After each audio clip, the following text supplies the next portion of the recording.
Welcome to the Wellness as a Way of Life podcast, your one-stop, all-encompassing source of wellness, knowledge, wisdom, inspiration, and motivation. Here we teach you why not all wellness trends are for you, how to figure out which ones are, how to best adapt them for your personal wellness toolbox, and how ultimately to integrate your wellness practices so fully that they become to feel like brushing your teeth, a foundational part of who you are and not a check mark on your to-do list. This week on the podcast, I'm so excited. My good friend Heather Lowe is back. She is the founder of Ditched the Drink, a wellness company dedicated to helping professionals move away from alcohol and towards their highest selves. Heather is a certified professional life and recovery coach, certified addiction awareness facilitator, and the director of marketing consumer products for the International Center of Addiction Recovery and Education. Their acronym is ICARE. She is passionate about coaching, connecting people with alcohol-free resources, and creating a positive, sober community. I recently joined her online community called Insider. You can do so as well. Link will be in the show notes. Heather shares the bright side of sobriety as an influencer in the social media sober space at Ditch the Drink. So excited to share this conversation with you. Hopefully it might inspire you to look at the holidays a little bit differently this year. Let's get into it. Welcome, Heather. I'm so excited to have you again. You're one of my favorite podcast guests, and this is a juicy topic we're going to dive into today. So welcome, and how are you? Give us a little update. Hi, so good to be here. Thank you for having me, Megan. I'm good. Everything is good. I just hosted 15 people for Thanksgiving, and I had 6 days of company. So coming off of that and heading into the next holiday season, of course, there's so much to do. It's a really busy time. It's also, for some people, a really exhausting time with parties and overindulgence and so many things. People slide out of the routines and things like that. But it could also be a runway to the new year and how you want to set the stage for health and wellness or whatever your goals are. So I'm good. Yeah, 10 days of company. Wow. I'm jealous, and that celebration sounds lovely. 15 people you hosted? That's yeah. 2 days of, like, one day there was 15 and one day there was 13. So it was big. It was my dream come true. I always say, like, come to my Thanksgiving table. You know, if anyone doesn't have a place to go, or we combined a lot of families and friends, it was kind of an open door. I loved my house being full of people and lots of food. And we had people age 6 to 77 here. So multi-generations, and it was really sweet. And it was exhausting, and it was resentful, and it was wonderful, and it was horrible. You know, it was all the things. It was beautiful chaos, meticulously organized, and pure madness, and a lot of memories were made. I just understand the impermanence of things. You know, like, will we all be in this room together again next year? I don't know. So I tried to treasure it, but also moving through the many complex layers of emotions that the holidays can bring up, that families can bring up, that celebrations can bring up, and the whole thing. Yes. So let's dive in there a little bit deeper, because I know for me, for a long time, the holidays, I grew up in a household where celebrating includes alcohol and a lot of specific food and stuff. But I will speak personally for myself. I was always kind of excited for this time of year, in part because it kind of just fed into my love of drinking. And it became, everything you just said that was so lovely and challenging about having a house full of people. I love that you picked out, the being present and the intentionality of it and the memories and all of those things. I think, at least for me, were really hindered when I was drinking. Mm-hmm. So this will be the 6th holiday that I'm sober, and it just does. It's a non-issue, and I love that I have all this energy I didn't have before. to focus on different parts of the holidays, and particularly as a mom, really just having the energy to show up consistently, because this is, let's just face it, an exhausting season. I personally am, like a introverted extrovert. So I too will have a house full. I'm very excited. I have all the expats in the area come to my house on the 25th of December. Because here in Mexico, the bigger celebration is traditionally the 24th. And I love to have this like open house and people come all day long. And I love it, but I also find it a little bit taxing, like I couldn't do that every day. Mm-hmm. But I'd love for you to talk about how,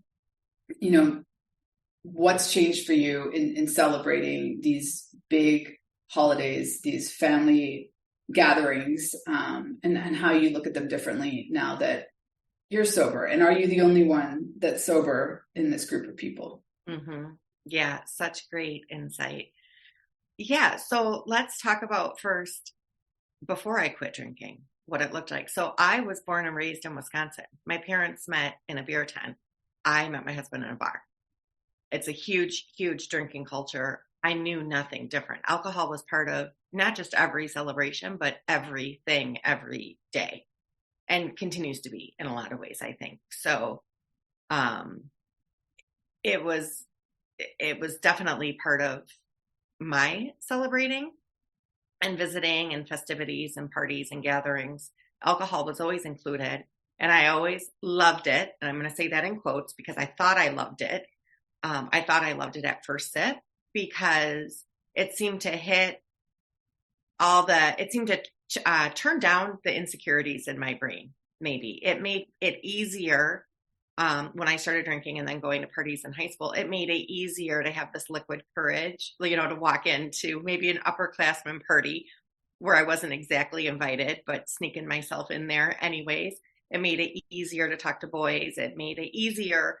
I thought I was an extroverted person. I thought I was a party girl. So I'm kind of a class clown, kind of a loudmouth, but it was like I could take the energy off everybody else and put it on myself, which felt comfortable for me. It felt like I'd rather take care of everybody else by putting the focus on me. And so it seemed like alcohol had these magical qualities. It made me funny. It made me outgoing. It made me popular. It made me friendly, all these things. What it was really doing was like turning off my inner voice. I was just pouring alcohol on my inner voice that said, maybe I don't feel safe here. Maybe I'm not sure if I belong. Maybe these aren't the right people. So instead of going with that thread, it was like, just pour alcohol on it and smile and act like you're having the time of your life. And if you're not, maybe drink more alcohol and then you'll have more fun. Alcohol was almost required in some situations. And I didn't have any positive role models for not drinking. I didn't know anybody that didn't drink.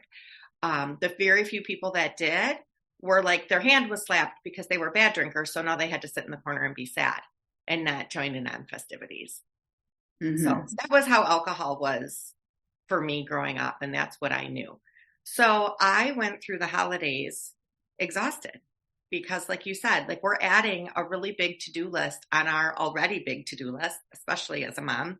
And I wanted to create the magical moments. And who of us didn't put the kids to bed and then drink our wine while we wrapped gifts and drink our wine while we, stayed up late to put those toys together so it could look like magic the next morning. I was absolutely pushing myself to my edge and burning out. And I thought alcohol was the glue keeping it all together, giving me the energy to do these things, giving me something to look forward to, giving me a little me time amidst all my responsibilities and things like that. But it wasn't that. When I did ditch the drink, I saw that alcohol at first sip maybe gave me a feeling of euphoria or excitement, but towards the end, it was also just stopping the withdrawal from the night before, right? And even though I was a very gray area, high functioning drinker, if you're drinking daily, you're having withdrawal symptoms daily, even as a very moderate drinker. It can take 10 days for alcohol to leave your system. So if you're having a couple drinks a day, you're just always, your body is always craving that drink. and it's And messing at with a your, bare minimum, it's like yeah, deeply impacting your sleep. right, right. And so, and also it's changing your brain chemistry. So Hmm. you're not creating your own feel good chemicals because you're artificially stimulating that with alcohol. So it takes some time away from alcohol to do that. And if you're consistently drinking daily or a couple times a week, your brain isn't making its own feel goods. So it feels like alcohol is giving you that artificial uptick, which of course we're all interested in feeling good, right? So we think alcohol is the solution for that. So I was going through the holidays drinking extra because I was nervous. I mean, who is not nervous to be around family or friends? Or for me, a perfectionist and a people pleaser. I felt the energies of everybody else. I wanted to keep everybody happy. I wanted everyone to think very highly of me. I was worried about what people thought about me.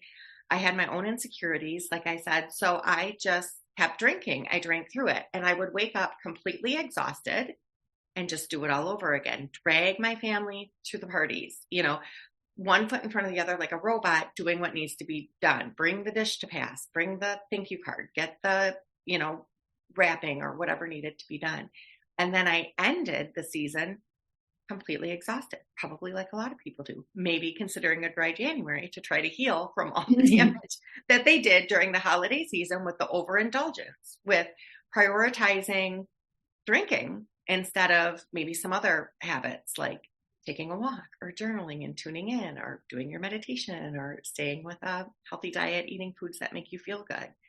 So, but again, I was giving alcohol the credit for giving me energy or helping me get through or giving me a good time, when the truth is I wasn't looking at the whole picture of like, I'm waking up with shame. I'm embarrassed. What did I say last night? I'm not making memories because the end of the night is a little bit foggy, to be honest. I don't really recall the end of that conversation or going to bed or did the kids just fall asleep on the couch, right? I wasn't fully present for any of those things. Yeah, sorry, I interrupt here. I can totally relate to that, A, and everything you just said. And B, so you just went through this whole process. I loved how you kind of teased out, all the things that I think most women are feeling when they're going to receive, either guests they don't know very well or family they have complicated relationships with or the in-laws or, like whoever it is. Or it's just coordinating, like getting a 3-course dinner out all at the right time and like all the things.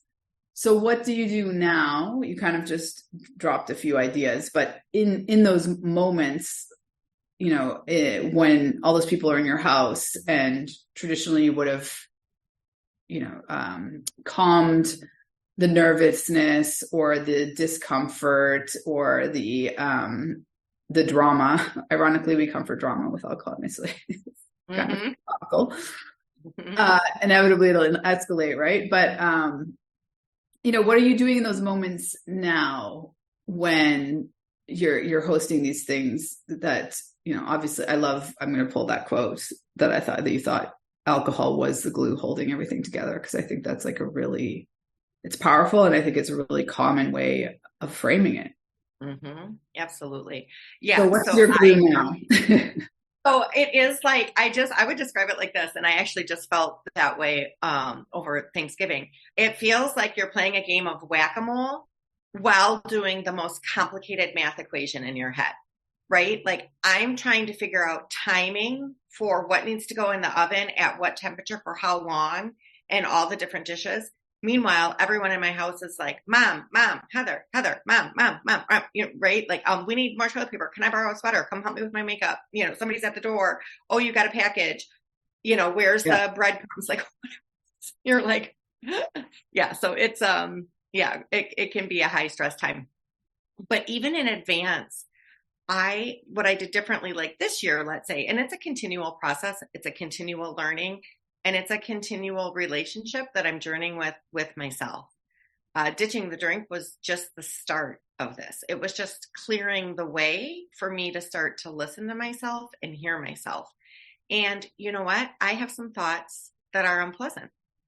I have very unpleasant thoughts, even about people that I love and adore, right? So I had this internal conflict, this internal grouchiness. Like I just had a thought about something that I didn't really like. And I used to pour alcohol on that thought. I used to tell myself, you're wrong. Don't think that. Don't feel that way. Don't be mad. Don't be resentful. Don't think that way. Pour alcohol on it. Just ignore it. Pour alcohol on it. And now I'm like, it's okay that I had that thought. Again, I said impermanence, like that thought will pass. I don't have to believe every thought I think. And it's okay if I think that way. Maybe that's the way I feel right now. And that's okay. I let myself be myself. This isn't something I did as a drinker. As a drinker, I wore this mask of alcohol to be who I thought I was supposed to be, or to be what I thought other people needed to be. Now it starts with the relationship with me, and it starts in the shower by myself, right? Or on my morning walk with setting an intention, like you said. How am I going to let myself be today? And it's stressful enough when I'm with the whack-a-mole math equation game and all the energies and all the people. I'm not going to make it even harder by berating myself for whatever I think and feel. So it's really changing the voice in my head to a voice of compassion. And I think that's everything. Maybe I have reason to be upset. Maybe there's a resentment that I need to address today. Or maybe it's a fleeting thought and things change. Either way, I give myself space to be. Yes. Oh my goodness. I love everything you're saying. So, can you share with us maybe anything that you've done in terms of boundaries? It doesn't need to be, we don't need to say with the same situation of the complicated dinner, but over the holidays, lots of parties. Are there things that you do to sort of preempt, not feeling sad that there's nothing fun to drink at the party, or like little things that you do to make sure that you enjoy your time, whether that's, being preemptive or whether that's, stating something. Mm-hmm. Yeah, I guess there's expectations and priorities, and boundaries as well. But for instance, even with my family here, I said, I'm going to this hot yoga class this one night. And then I use the sauna, the steam room. I have this whole circuit. And even though they were here, I said, I'm going to be taking a couple hours this evening and going to do this because I knew it's what I needed to ground myself and to set the stage for a really nice visit. So they are welcome to do their own thing. So when I give myself freedom, it gives them freedom, right? Like they can come and go as they please. I don't have these rigid, hard, perfect expectations for them like I used to. I let them do what they want, be how they want. I'm responsible of taking care of myself, and that's it. So I think that's huge. Instead of thinking you're the micromanager or the codependent for everybody else, right? Honestly, taking care of yourself. And when you take care of yourself, it gives others permission to take care of themselves too. So I did prioritize this alone time and this spiritual practice for me, and this moving my body. That was important. So that sets the stage and puts me in the right mind frame. Also, I don't do what I don't want to do. I don't think like, oh, you should really sit with your mother-in-law or whatever. If I don't feel like I want that energy, then I don't put myself in situations I don't want to be in. And I don't have to drink alcohol to tolerate it. I just simply don't do that. If there's a party that wouldn't be fun for me without alcohol, and then I don't have to go. Right. I was just talking to a client about that this morning, and she's like, oh my God, we pay so much money for someone to tell us we have permission to like take ownership of our own life. Right. So I don't have to go. If you have a partner, there's things you can do, like I'm going to leave early, or I'm going to leave at this time. We could drive separate if you want to do something different, but you're allowed to take care of yourself through the holidays, through the parties. Just because it's always been one way doesn't mean you can't look at it with a new lens and try it for another. So there's no reason to suffer through. There's no reason to do anything that feels like that sucks. You don't want to do that. You don't have to do that. Find a way to make it work. And I love to bring alternative drinks. I love to be part of a party and celebration. And I still love to have a drink. So I sort of keep the ritual. I've just changed what's in my glass. And I always say animals and children are your safe places. So if you're having a hard time connecting, or you're feeling out of place, or you're awkward, I think the animals and the children in a gathering are always the safest places to go to. That's so sweet and true. Okay. So I love that you're giving us so many different ways of framing, essentially juggling self-care over, these apply throughout the year, but it's even more like everybody's to-do lists are more. There's all this added shoulds of events that we're supposed to go to. Do you have any tips in a professional setting where maybe it's more of an obligation, or there's, other reasons besides like, I don't want to go, that are filtering into your decision on whether you're going to show up? And does one need to feel obligated to stay a certain amount of time? I would argue no. Yeah. So again, workplaces and holidays, I think we don't know what to do. There's a lot of corporate gifting that involves alcohol. We assume everybody would want a bottle of wine. That's not the case. A third of the population doesn't drink. So you're leaving a lot of people out. And 70% of people that have like substance use disorders are working full or part-time. So there's a lot of people that would not benefit from that gift. So I think we need to rethink how we're gifting. And then again, for workplace parties, there's often open bar. We know the danger stories, right? The person that said too much or drank too much and did something embarrassing or risky or dangerous or any of those things. So we have this idea in the workplace that alcohol connects people, that alcohol is a great way to celebrate, and that it's an activity that everybody can join in on. But all of those things are false. Truly. When you start drinking, you're turning off the part of your brain, your decision making, your judgment, your intuition. So you're not really able to connect with other people. You start to get in your own head. So you're really disconnecting from others and being in your own head. How alcohol just affects your brain. It's taking you away from reality and what's really happening there. So it's not a connector. Like I said, a third of the population doesn't drink. So it does become a diversity and inclusion issue if that's the only activity. And they don't drink for lots of reasons, right? Like it's any not reason. Yeah, there's a million reasons. Some people are in recovery, but for some people it's their religion or health, or it could be a certain stage of motherhood, or maybe certain medication that they're on, or just a lifestyle choice, or it's cultural taboo. There's a lot of reasons why people don't drink. So just to assume that everybody is leaves a lot of people out. And it's also been proven that people do feel pressure to drink at work parties and drink more than they would if they were on their own. So if you're going to offer alcohol, that's fine. You could do a drink ticket system where everyone could have a drink or two, instead of an open bar, limit it. Because the reality is the effects of alcohol, it personally affects you. It affects your health. It affects all 7 systems of your body in a very negative way. And again, this is even for moderate or less drinkers. It's not just heavy drinkers. So if it doesn't make you feel good, you're not your best. You're not going to have the best time because you physically don't feel good. I've already mentioned some things that it does to your mental health, but it actually adds fuel to anxiety. Like you said, how funny that we're going to solve holiday drama with alcohol, because it actually adds fuel to your anxiety, and it's a stimulant and a depressant. So it brings you up and then it brings you down. So it increases depression and anxiety. And like I said, then it takes away from your own natural feel-good chemicals to make that in your brain. So you're not feeling good physically. You're not feeling good mentally. Spiritually, like I said, it's fogging up your intuition, your judgment, your decision-making. You're not able to stay clear or present or even acknowledge miracles and awareness that might be happening all around you. You don't have the eyes to see it once you've poured alcohol on it.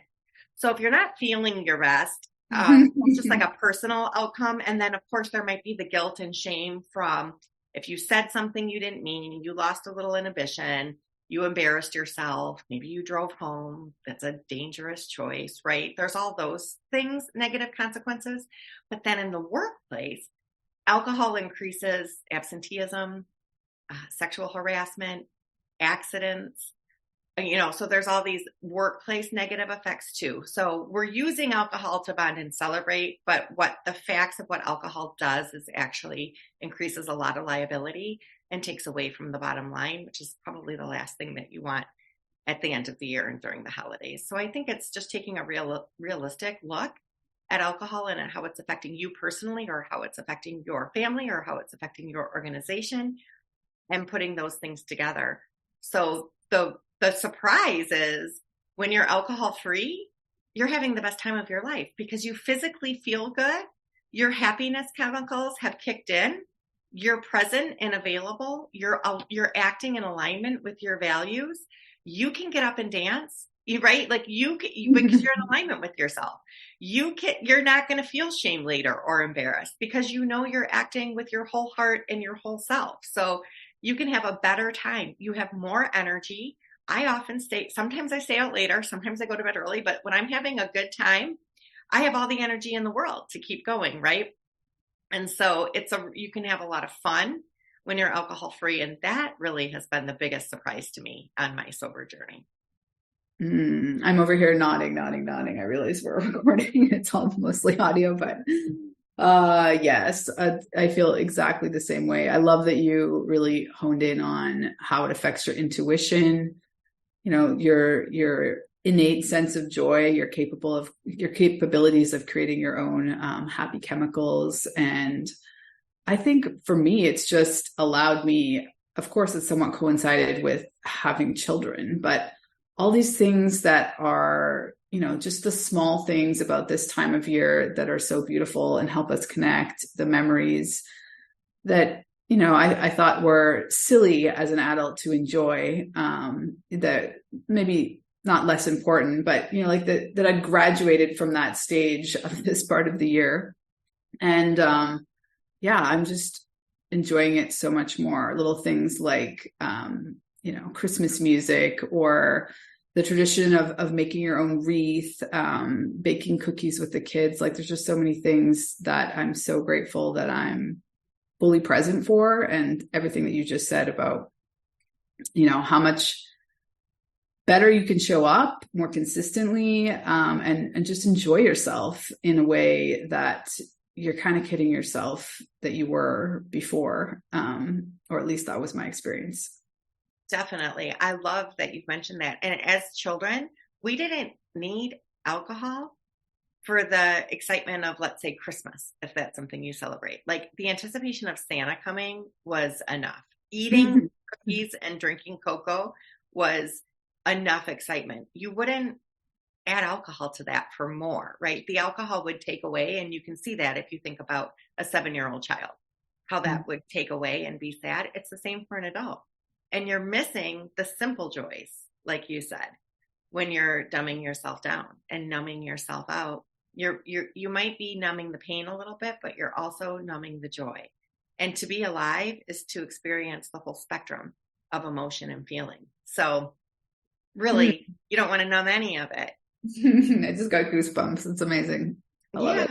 Yeah. And the children don't need it, and neither do you. So it is fun to have it. When you ditch the drink, you do feel childlike joy. Not immediately. It's hard at first. It was for me, right? There was a lot of. It does take time to get to this point, I think. Yeah. But you hear that song and it just makes you happy, right? You see those lights on that house and it brings you bliss, pure joy that you weren't having as a drinker when you were kind of fogged out, either prioritizing getting your drink on, feeling your buzz, or recovering from it the next day. You weren't able to show up with your whole self. Yes. So tell us what's going on for you at Ditch the Drink these days. Oh my gosh, there's so much going on. So I'm thinking about extra holiday support. So I started an insider membership community. I have a mobile app where you can connect 24/7. It's off social media. And then it actually started last July, and I started with 2 group calls a month. But it has grown so much that for the month of December, there's 2 or 3 calls a week. So there's in the middle of the day or in the evening. There's even one Friday night now. So that's really, really awesome to have watched that grow and to see connection between people, because community is important.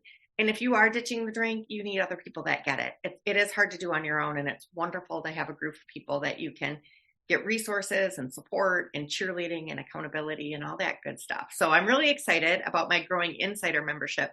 The other thing is I launched a new program called Launch Your Coaching Practice. So I've been recruiting and mentoring coaches to do the coach certification that I've done, which is through the International Association of Professional Recovery Coaches. So many people do that, and they graduate from that program. They're certified through the ICF. They're ready to coach, but they're like, now what? Like, I know how to coach, but where do I get clients? What do I do? How do I start this? Right. So it's been by demand of the students that I've started a course that says, this is how you do it. Here's how you start a business. Here's how you get to your package and pricing. Here's the mindset to have. Here's social media, what that would look like, and how to build an audience, and how to attract people to you, and how to figure out what it is that you're actually offering. And so that just started, and I have my first graduates of that. And so, and this is really beautiful, full circle for me, because some of my clients have now become coaches. And so some of those people are now doing some group coaching within my program. So it's just like, I've got people that need coaches, and I've got people that have become coaches, and I'm able to put it all together and help people on all sides. And it's been just a beautiful full circle moment for me that I've been doing this long enough that my clients have become coaches. Yeah, beautiful. We have very similar ecosystems now that I'm hearing all this. I love it. And yeah, I'm looking forward to joining your community. What's it called again? The Insiders. Yeah, Ditch the Drink Insiders. The Insiders. All right. Yeah, so we'll share all of that in the show notes. Any final thoughts on navigating joy? Yeah, stay with yourself, everybody. Stay with yourself this holiday season, and let yourself be how you are, and prioritize your own self-care, and perhaps a grounding technique each morning, something that can be stable, that says, I'm going to stick with myself today. I might have uncomfortable feelings, but I'm also going to look for the joy, and I don't need alcohol to numb out from it. And for me, and I think most of my clients, alcohol was just another form of self-abandonment. So let yourself be who you are. And I think that is the path to the fullest joy that you could possibly have in this life. Beautiful. Thank you. Thank you for being here again. So appreciate you.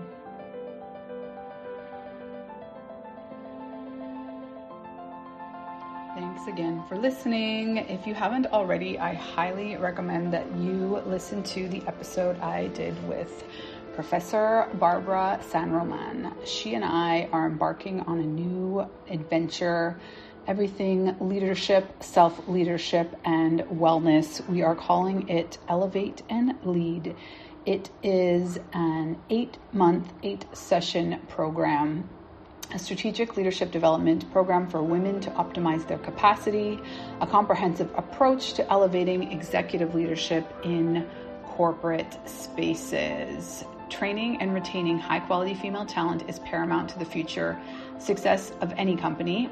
The impact is much greater than diversity and inclusion alone. The cost of high turnover of skilled women is an investment in not only time, momentum, strategy, expertise, and potential. We are doing this through 8 micro-learning experiences to help corporate women feel embodied and sustainable in their leadership capacity. I will suggest that you check out the website to get a breakdown of the 8 sessions if this is resonating, and we highly recommend that you skip the trial and error and embrace a transformative program that compresses time, accelerates growth, and ensures the rise of a new era of leadership.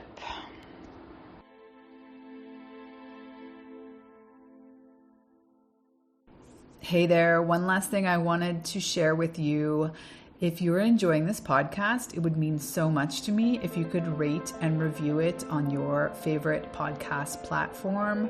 It really does help us grow the show, and this being so important to me to get this message out to more women to help them optimize their wellness and ultimately their lives. This is my mission, and I would greatly appreciate it if you could support the podcast by rating and reviewing.